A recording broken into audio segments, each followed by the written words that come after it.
So let's go to the last one of this panel with Guilherme Fonseca. Come on. Olá, Guilherme. Hello. And then also Rodrigo Pais de Ramos. It's over here. And Danilo is in Brazil also. So we have this connection. Hello. Hi. Danilo, are you there? Yes, I am. Can you hear me? Yes, you are in a great place. Okay. I see. What city are you in? I am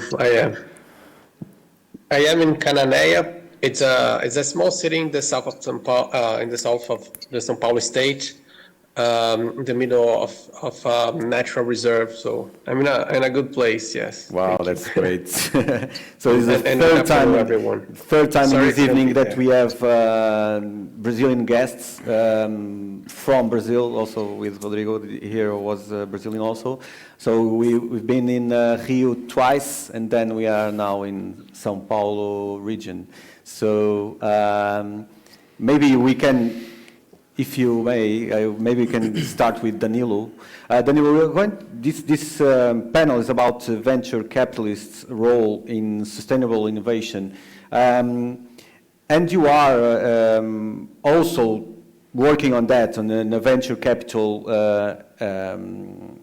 company. What can you tell us about your job and what you are doing on this? Sure. So, I mean, sustainable innovation is the main focus on my job actually today. So, I currently manage a fund focused on forest and climate tech.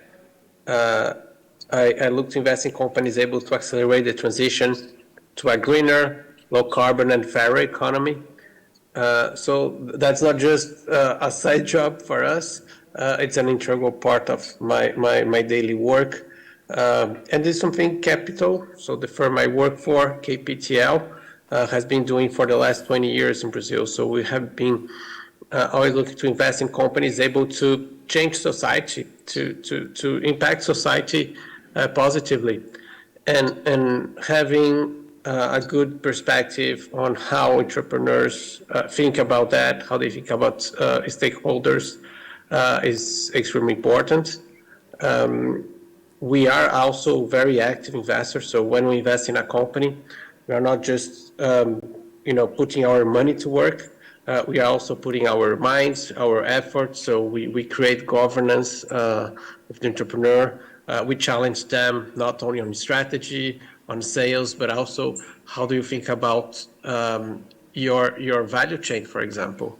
And I think we must, that's part of our fiduciary duty to our investors, to society as a whole, because as a lot of people say, innovation is the main driver of sustainability, right? If you look at any IPCC model or any model globally, we need to drive more innovation, we need to lower costs, and we need to increase scalability in technology for forests, for energy, for social works.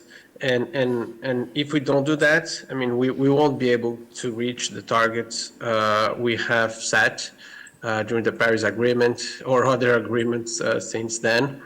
And venture capitalists, we have an important role to play there. Not only with capital, but as I said, with our minds, with our hearts, and help entrepreneurs think about things they usually don't think about. And for example, in Brazil, I actually lived in Paris for 18 years, so I'm Brazilian, but I'm also French. I moved back in Brazil in 2020. The first conference I went to was a conference from the CFA. It's a financial analyst certification, known globally, etc. I was the only guy talking about sustainability and ESG. So there was a questionnaire in the end. So I was the only guy talking that ESG was a priority for me for the next 2 years. And maybe we were a little bit late now. We were a little bit late then, but things have been progressing very fast. Investors have been pushing companies, they have been pushing entrepreneurs. And one thing I like to say is that entrepreneurs have realized there is a huge opportunity in the green transition. We in Brazil specifically, we are one of the largest countries globally, but we have 1/3 of global rainforests.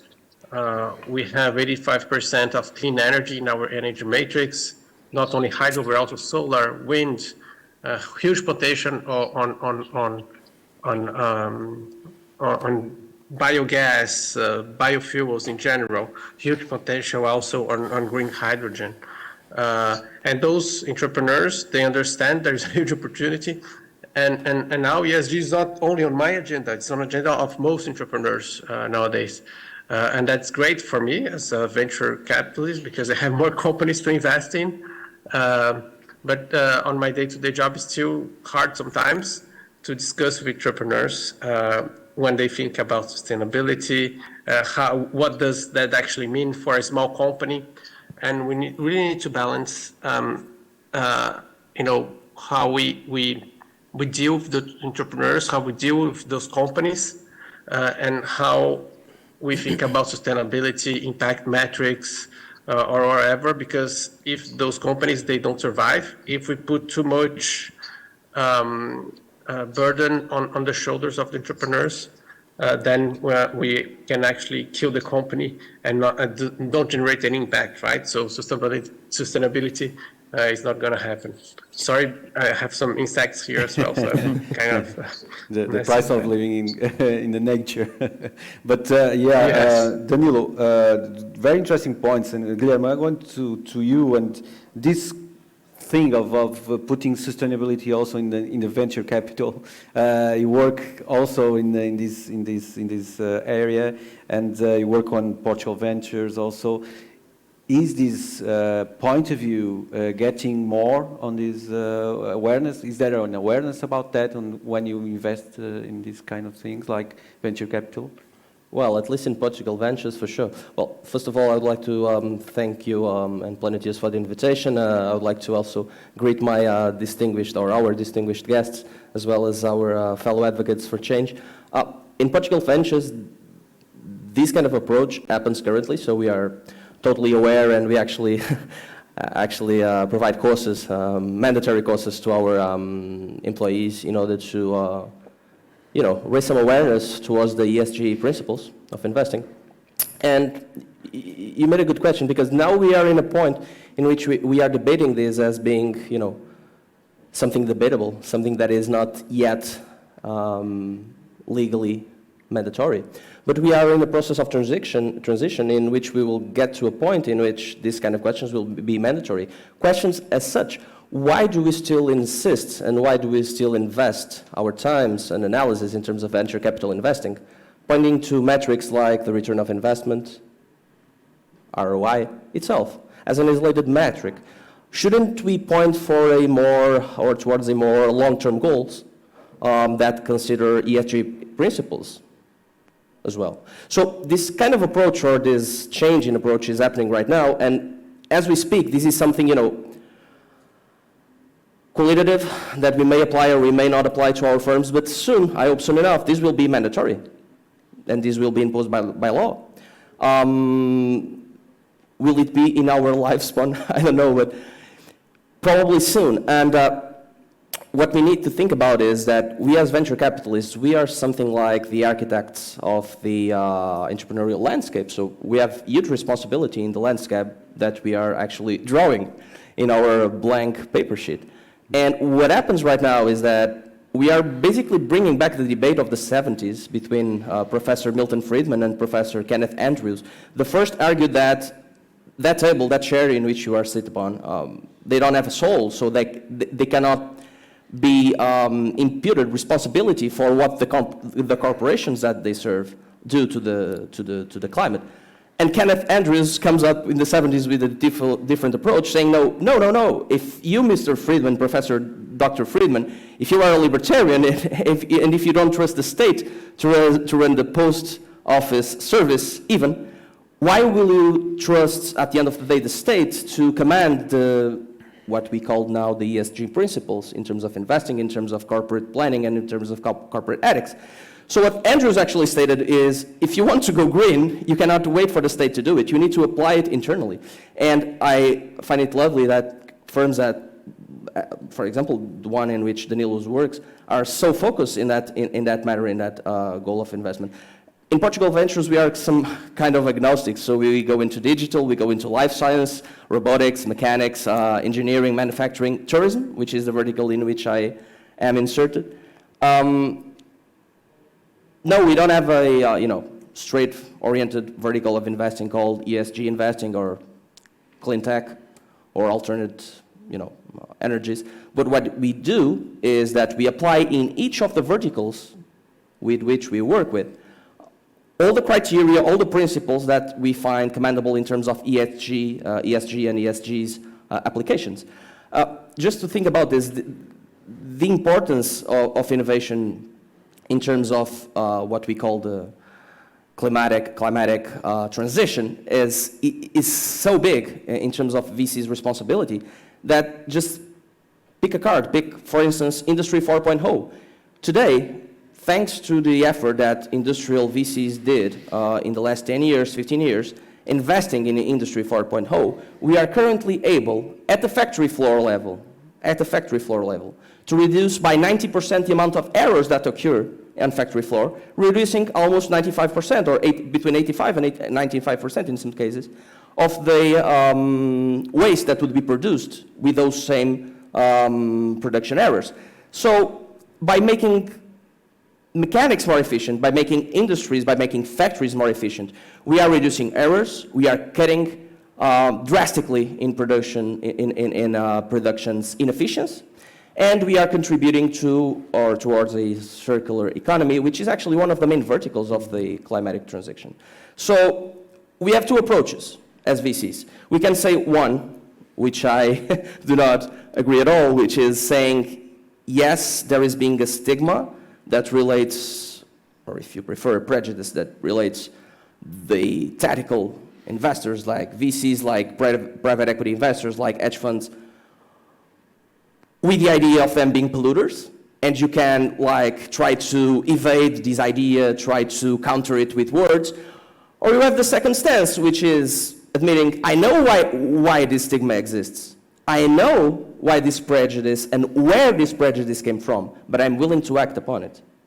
And I'm willing to act today and to change stuff.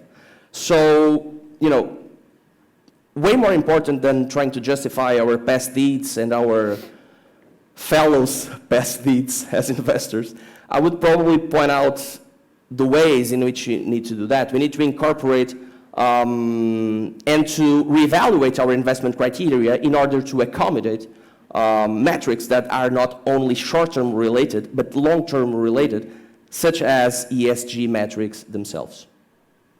Hey, Rodrigo, you are agreeing with a lot of what Guilherme was saying, but in your point of view as an investment analyst, do you agree with this, this position, like we say Danilo and Guilherme as this venture capitalists and investing, and what is your point of view as an analyst? Sure, yeah, I was agreeing a lot. And we've actually tried to do this. So we've tried to, I work at a company called Pais. We're an impact investing firm, venture capital firm in Lisbon. And we've actually went ahead and tried to incorporate impact outcomes into the way that we manage our funds. So we've tried to really call ourselves impact investors. So thinking about impact returns additionally to the financial returns.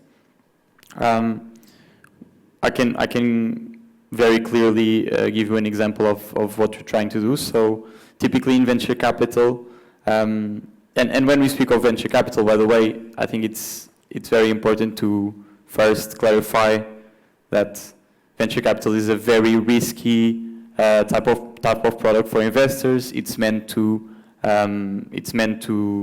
a part of a portfolio, but for us it also means that it means investing in early stage companies that have a lot of impact potential. So The way we view impact is as an economic opportunity. If we're solving for health, for education, for social inclusion, for climate, we also think that it's in those areas where the big economic opportunities of our time are, and people are also consumers and stakeholders are also agreeing more and more with that. So typically in venture capital funds, there are a pool of investors that put their money into a fund, and then the fund managers invest in a portfolio of companies. Typically, these fund managers, in this case, Pais is a fund manager for this portfolio of companies, you will get a percentage of the performance of the fund. So let's say, typically it can be around 20% for the fund manager, and then 80% for the investors of the fund. Traditionally, in venture capital, this is purely a financial dynamic, right? If your multiple of the fund is three times, so if your companies return 3 times what you invested in them, you will get those returns.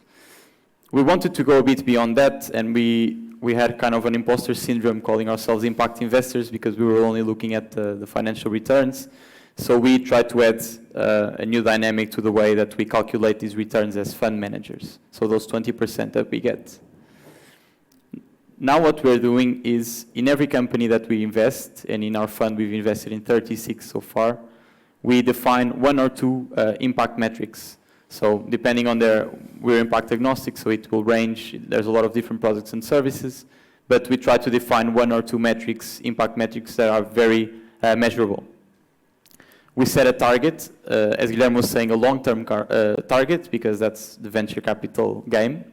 We set a long-term target, and we say, all right, at certain points in time, and when the fund is being returned, we'll measure what we had set against what we actually achieved. So what was the actual impact you achieved, additionally to the profit you achieved, right? If we achieve 60% of the impact metrics across our portfolio, then we are entitled to the financial returns of the fund. Meaning, we are incentivized to work every day, and Danilo was saying, venture capital is investing, but also, working every day with the companies to make sure they succeed. We are incentivized to work with them towards profit, but first towards impact, because that's what guarantees us a return, well, an existence as fund managers, because that's where we make our money. So, in agreeing with Guilherme, I was agreeing a lot with the way that we need to think about how we can incorporate by design in financial instruments a way of, measuring impact, thinking about impact in our investment decisions, but also putting a bit of skin in the game when we go to investors and saying, look, we are working towards impact. If we don't achieve this, you don't owe us anything. So that makes us work every day towards impact, and in the end, if we get the financial returns, well, that's also so right. Sustainability is also in your choices, in your daily basis, yeah. So we are impact investors. We invest in companies that are solving a social or environmental challenge. The companies we look for, we call lockstep. We try to define them as the revenue model that they are pursuing, so the way they make money and the impact they generate are intrinsically linked. So there's no way that if they grow as a company, the impact doesn't grow. In a company working in health or education, this is a clear case to understand. So we look for those companies, and we know that if they grow, if they manage to return a venture capital like growth, we also know that the impact they expect to achieve is there. So those are the companies that we are looking for. Danilo, so you have this, of course, you have also the European perspective because you lived in France. But did you feel differences in this European approach and also the Brazilian approach or the South approach? Because there is maybe there is other point of views about how can you impact life or impact the life of these companies and this type of investments that you do. Sure. So just before answering that, I just want to comment that of course. I really like what Rodrigo just told us. about linking performance and impact. We did also that in our Forest and Climate Tech Fund, a little bit different mechanism, but we also, the more impact they generate, the larger my performance, and if I don't generate performance, if I don't generate impact, my performance fee is lower. So I like what he said.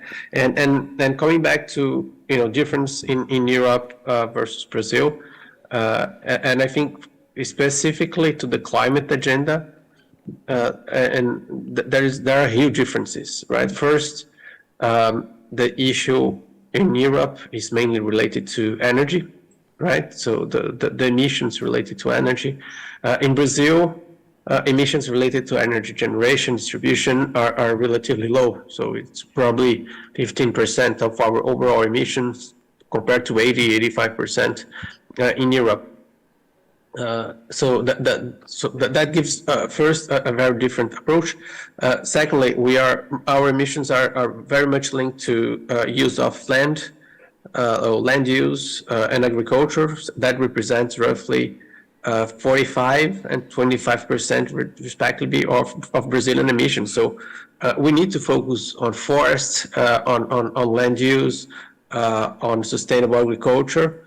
And that's a big difference. But I think that that's, I would say, thematic, right? And okay, I should focus more on how to keep forests standing, how to keep forests alive, how to make agribusiness more sustainable, etc. How to make energy out of agribusiness. And I think Brazil has been doing that quite well, and we have a huge opportunity to be a global leader there.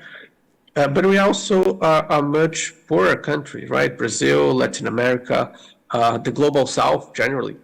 And if we don't think about people, then it's probably not going to work. And that's why in the Forest and Climate Tech Fund, which is an impact fund, we said our goal is to accelerate the transition to a greener, low carbon, and fairer economy.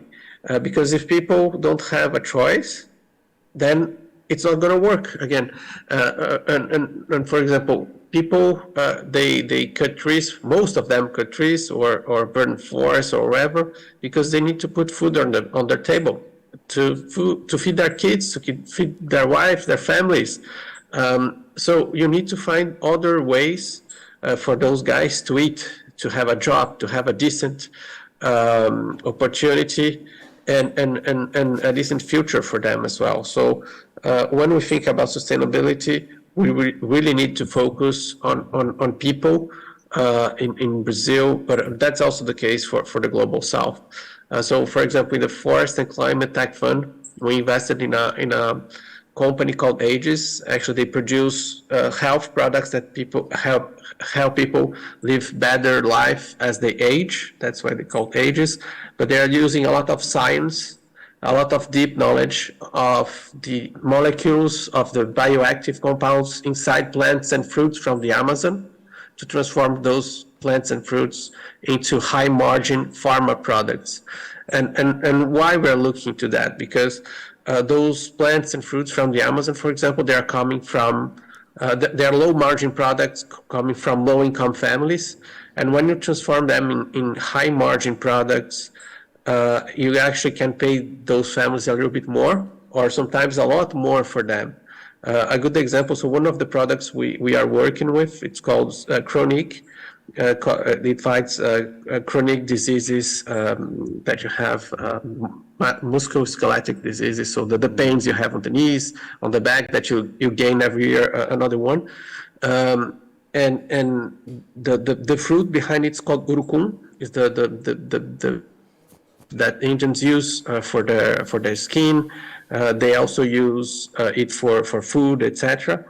It's sold by 40 cents of euros the kilo. Aegis spends roughly 50, 60 euros to make a kilo of their product, and then they sell it by 500 to 600 euros the kilo. So it's 10 times more. And actually the pharmacies, they sell it by 3 or 4 times that price. So it's a huge amount of money that we can make using our own biodiversity. Remembering we have 1/3 of global rainforest, 20% of global diversity, and we are not using that to make great products. These companies but it's one of a kind, and we need more of those companies because those guys, after we also talked to them, said how we are going to treat your value chain. They said, oh, actually, instead of paying 40 cents a kilo, I can pay €1 the kilo. And actually, that doesn't change in anything my bottom line. It's the life of the guys who are in the forest, and then those guys, they will want to keep the forest standing. They won't let anyone cut trees or put fire, because that's how they are making money, how they're putting food on the table for their families, for their kids. So linking social impact with sustainability and climate change, that's a huge and very important thing to do when you think about the Global South. Guilherme, talking about specific examples like this one, I don't know if you are authorized to talk about specific investments that you made, or Portugal Ventures made. Is there any, but when we have examples, we understand more about what is the impact that you can have in this company's life and also in our life.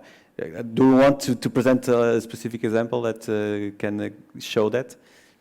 I would need to pick up from more than 100, so because we are of course the Portuguese venture capital arm of the Portuguese Republic, so we have more than 100 portfolio firms, and probably around half of them has somehow a direct impact on environment itself. Mm-hmm. What happens is that as we are agnostics in terms of vertical, we might do that via life sciences with a cancer detection system that is way less the structure of our environment in terms of the samples and in terms of the supplies that it uses to perform its task. We may do that in terms of the engineering vertical with a lot of companies, with a lot of startups dedicated to the so-called Industry 4.0, digitalizing the production procedures in the factory, generating less and way less errors, producing obviously less production because of that. Not production, pollution because of that. So I think it's something 360 degrees wide in terms of what we do. We have examples even in tourism, in the way that companies like either apps that are ESG oriented, but generating and reducing pollution in the hotels that they help to manage. Okay. Either as a more traditional investment, we have this twist in Portugal Ventures because we also invest only in the tourism sector. We also invest in classical/orthodox investments that are not strictly technology oriented.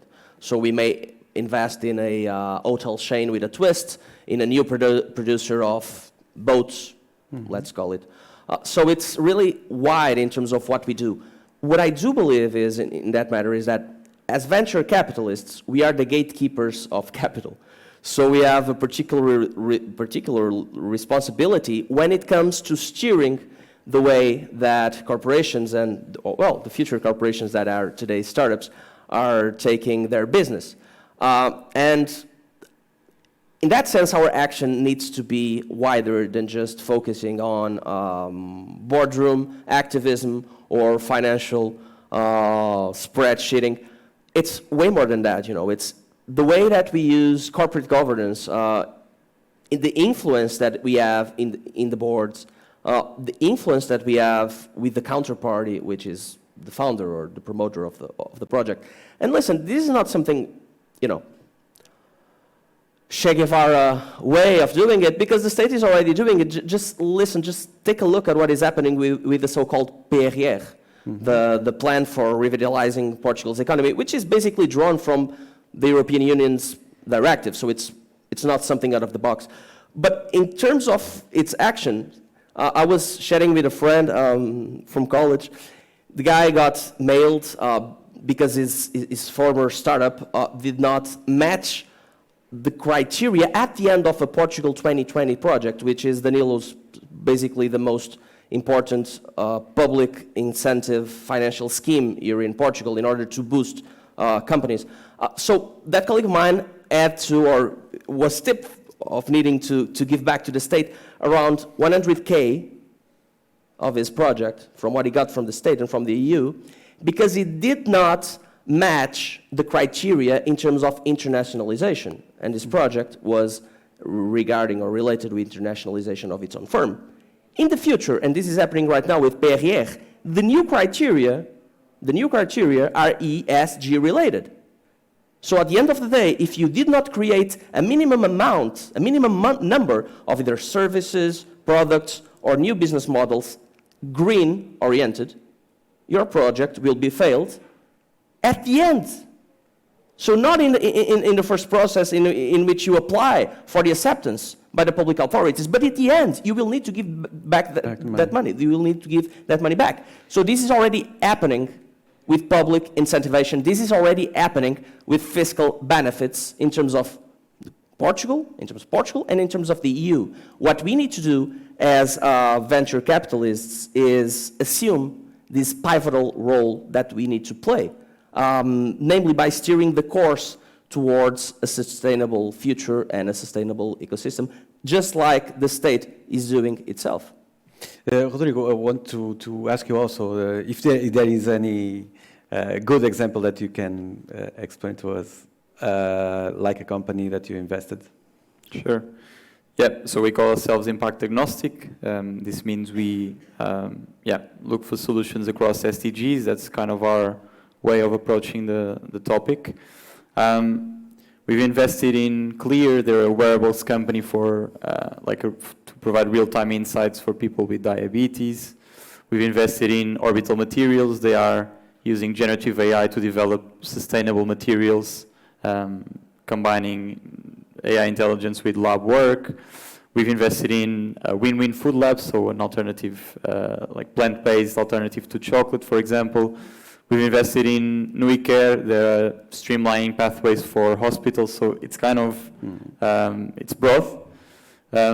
We are trying to also diversify in terms of SDGs. We also understand that there are some areas, namely energy, also food and agriculture, that are quite overfunded in relation to the other SDGs. So we also want to do some work in specific verticals. Right now we are raising a smaller vehicle called MazeX. We want to dedicate that to good health and well-being, future of education, and sustainable production and consumption. So while we remain agnostic or open, let's say, in what concerns impact, we will try to serve the SDGs that we think are not being looked at so much right now. Of course, we understand the dimension of venture capital, right? It's 1% of all the assets globally is dedicated to SDGs, and then 5% of that is for early stage venture. So we're talking about a kind of a niche, but it's in this niche where we believe impact opportunities will arise. We recently had a report this year that estimated that 50% of technology to achieve net zero is yet to be built or yet to be commercially available. So venture capital can really play a pivotal role here in enabling that technology to happen. As I said in the beginning, and circling back, it's a risk-exposed type of product for investors, but the asymmetric opportunity of impact is what makes it worth it for us, what drives our work. So the possibility of an institutional investor to be part of that, enabling technology that will change the world for the better, for people and planet, is driving more and more investors that wouldn't typically look at this type of investment, and we're seeing more and more engagement by them in this type of investment. So we'll keep doing it, and yeah. That's great. So we have some time to questions. If there is some, just raise your hand. Yeah.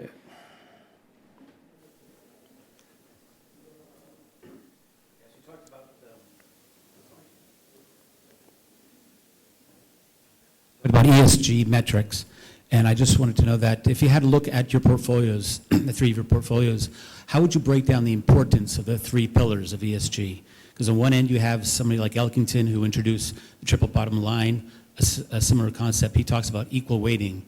And then on the other side, there's a lot of research pointing to that it's more contextual depending on the industry and the country. So how would you rate, out of 100%, how would you weight the environmental, the social, and under governance, I would include the financial performance or metrics in the long term? Thanks. Who wants to reply? Danilo wants to answer? Yeah, so I think on the G part is 100%, right? So we bring governance to all of the companies we invest in. We create the councils, the board of directors, etc., and really change how the company operates from that perspective. And I think that's a very important one, and that's the main driver for the E and for the S impact as well. We have roughly 110 investments under KPTL since 2003. Today you have almost 60 companies in our portfolios. I don't know exactly the split between E and S, but we tended to invest more on the S side of things over the last 2 decades. On the Forest and Climate Tech Fund, which is our fund number 7, we are obviously focusing more on the E side of things. But again, if I don't focus on social impact, climate change won't happen, especially in the global south. So we need to take care. We need to consider both at the same time. I don't know if I should guess in terms of impact. I hope the fund to have roughly 60 to 70% on E and 30 to 40% on S, beside the G, that is our core competency over the last 20 years. Thank you. Danilo, is there any other question?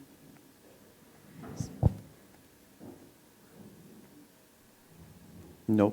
Final thoughts from you? If it's not, Danilo, thank you so much for having us and your ideas also about venture capital. Have a nice day to you in Brazil. Also, Guilherme and Rodrigo, thank you so much for your thoughts also.